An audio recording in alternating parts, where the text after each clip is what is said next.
And good morning, everybody. It is Fabulous Friday featuring Brenda Rhodes. Now, Brenda, I have known you for a few years, yet we really got talking at another conference, actually, just recently this year. It was in Florida. And that was when we connected. And I love it because, Brenda, I get to see you again soon at HypnoThoughts Live.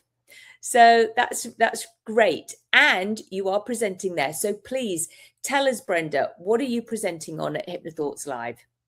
I'm presenting Hypnosis for Birth. Mm-hmm.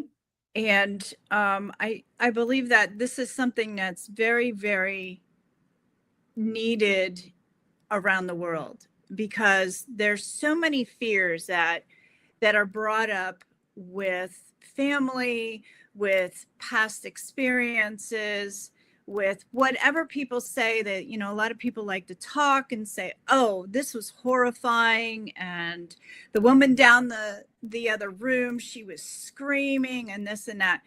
And the bottom line is, I think about this as, when we're working with people of giving birth, you know, think about this. If we were in a third world country, there's a lot of people just dropping babies in the fields, right? Mm-hmm. So why does birth have to be so scary?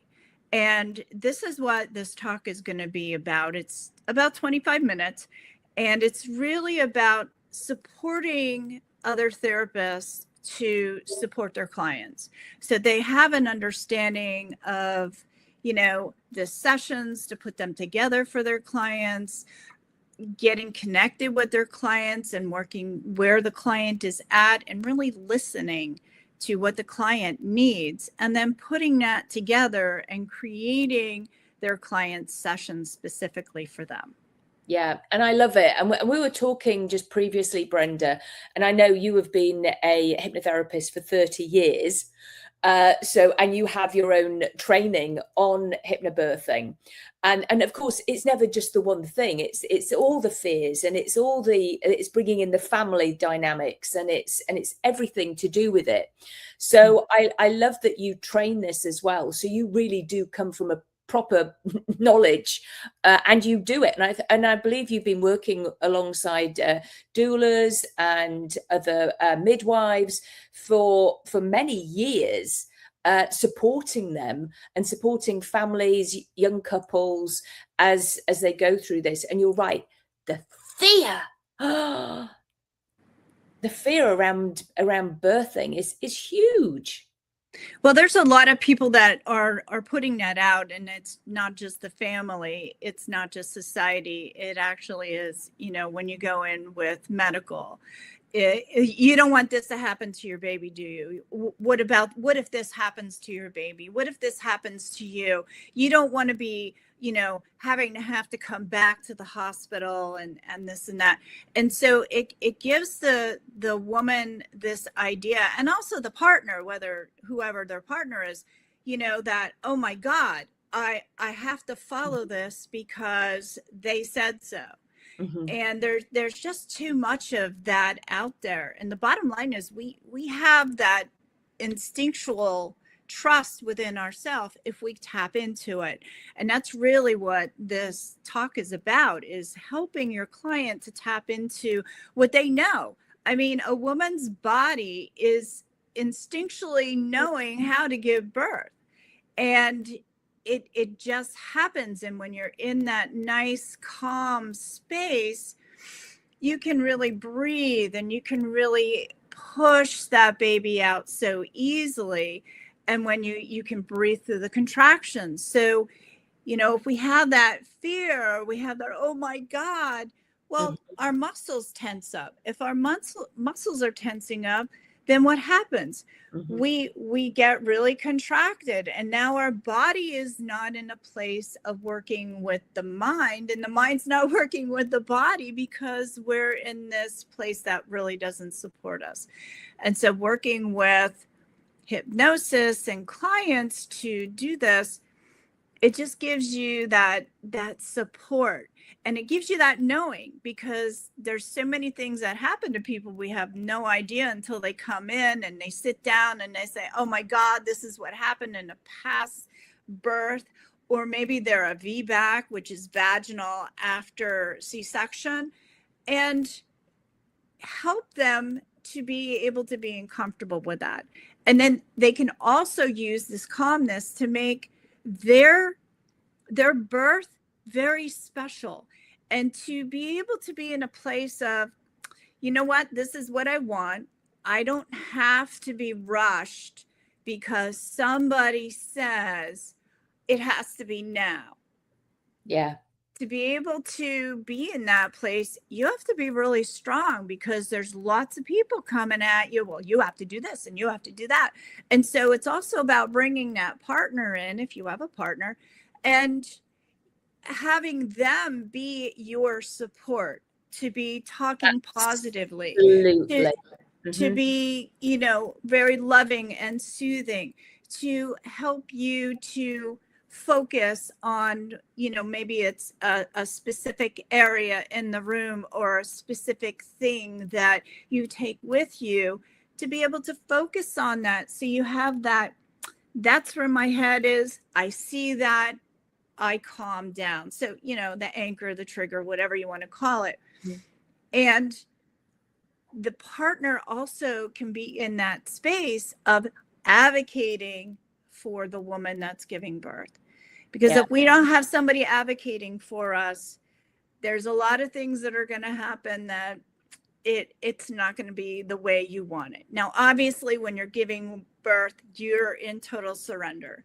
You don't have control of a lot of things, but this gives you the opportunity to have more control and what you want out of this birth. Yeah, I love this, Brenda. You're inviting people to empower themselves so that they can advocate for themselves, or the partner can, while the woman is in a vulnerable position, you know, because she is. I remember. Yes, I do too. You know, 3 times. And 3 times for me. Yeah. And I did get to use my own mind with my third one, and completely different. Yeah, no, there was no painkillers. I think I had 2 paracetamol and that was it. Otherwise it was just like, no. And it was a very different experience. Actually, I didn't with my second one either. He was in a birthing pool, but that was pretty dire afterwards. So yeah, there was it's like we all have those memories. Everybody has a birth story, and it's about empowering our young mothers, or of any age. They may not be young. Yeah, the whole family. So I agree. I've helped with a lot of horrendous things that have happened to women. I had one. This was awful. She was the midwife had come in and had stepped on, I think, something that was going into her arm, and she didn't know, and she couldn't breathe or something anyway. So she pushed her away. She called the police in. And then she was actually shackled while she was giving birth because she'd hit the nurse because she was standing on her tube or something. It was like absolutely horrendous, the stories. But then people hear those, of course, and then it goes viral, and then oh, that's going to happen to me. And yeah, I actually trained a woman who wanted to support her sister. Her sister had a very horrendous birth for the first time.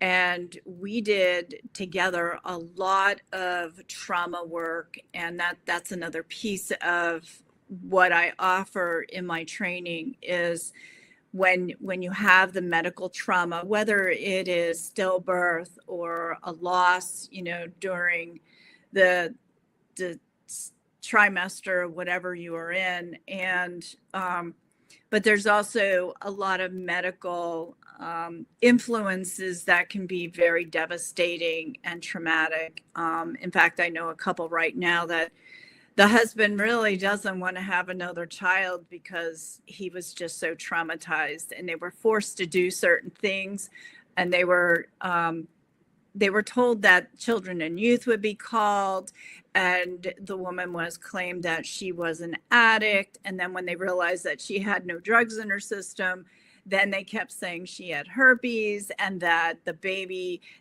had to stay there for 5 days. They would not leave them alone. They would not leave them go home with this baby.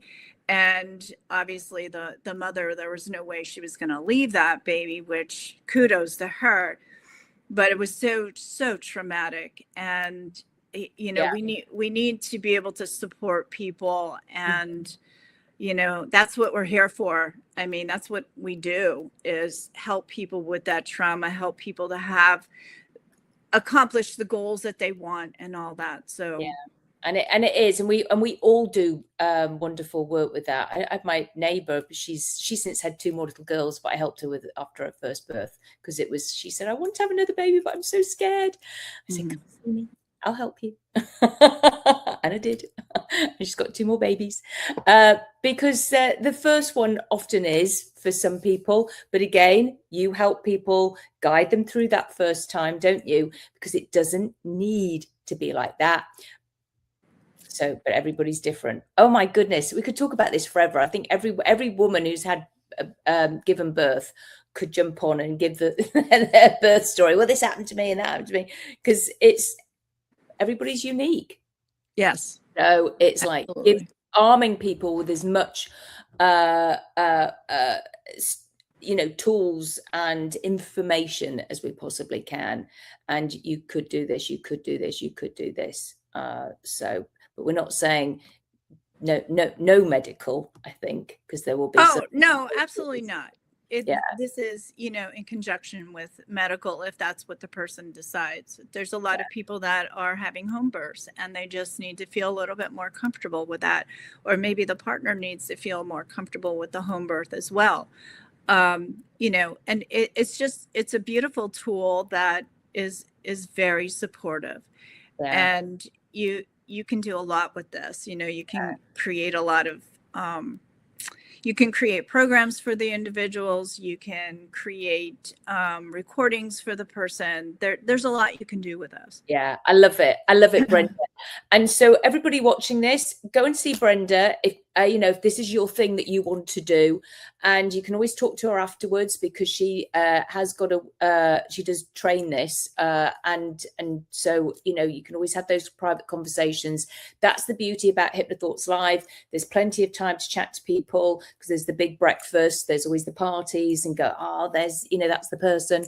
So it's and I know Brenda's very approachable. So I know. So yes, and then I'm excited, Brenda, because on Sunday I'm speaking. I've got a 2-hour presentation on it's called 1-Star Review, the Ultimate Compliment, which is quite an interesting title, as it does refer to narcissistic abuse, actually. And it's quite harrowing. It will lead on into the Bunny Talk process, which I will be performing on one person, then probably group as well, because I can, and so that people get a taste, a flavor of it. And then of course I've got a vendor table as well, so that's exciting.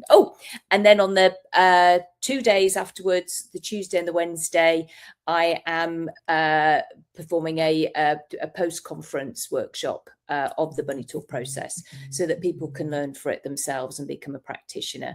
So yeah, so I'll be very excited to share that with everybody. But tell us quickly, what do you love most about HypnoThoughts Live, Brenda?